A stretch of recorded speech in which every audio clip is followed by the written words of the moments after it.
hamstring developer, also called the glute ham raise, is a unique piece of equipment for training the posterior chain. If you have access to it, it is one of the best exercises you can perform for the hamstrings. Adjust the machine appropriately so that your feet are between the supports and your knees are pressed into the half circle pad. Lower yourself completely, first allowing only your knees to bend while keeping your hips straight. Once your legs are completely straight, then flex at the hips and lean forward. On the way back up, extend at the hips only while keeping your legs straight.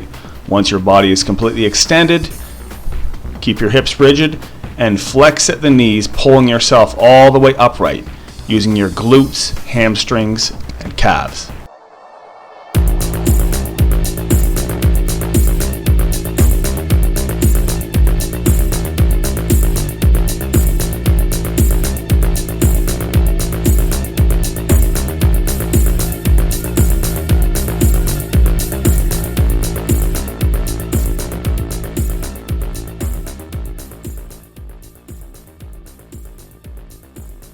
Here are some alternatives for performing the glute ham raise if you don't have access to a glute ham machine. Make sure that you have a folded mat or some other sort of pad under your knees and secure your feet under a bar or against a wall.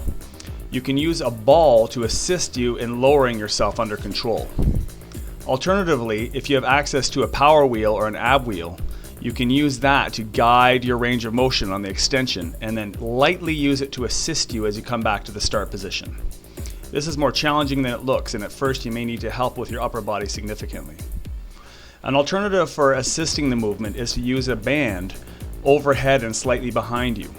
So if you can secure a band at some point behind you and slightly above you, you can adjust the tension accordingly by using heavier bands or by moving slightly further away from the insertion. And this will assist you in performing the full range movement by taking a little bit of the weight off as you lower yourself.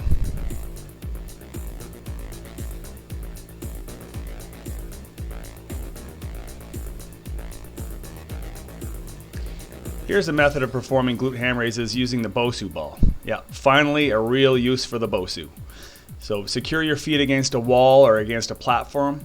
Better if you can have your heels supported as well, and then lower yourself under control. Here I'm showing you assisting the movement using my hands to slightly push myself up, jumpstart the movement. But if you can secure your feet under something behind you, and you can brace your toes or your heels under something solid, you shouldn't need to use your arms at the bottom. It's still very challenging, but if you're well secured at the feet, the better anchored your feet are, the more you should be able to do this without assistance. Now, that's the ideal progression towards doing this on a pad or a Bosu without the assistance of a band or your upper body. Here's another variation using the Bosu ball. Here I've just put a pad over top of it and it's under my knees, so I'm kneeling directly on the pad on the floor, and I've anchored my feet under a box. And I've seen some people fashion a wooden frame or wooden box for their feet to be secured in, and that works well also.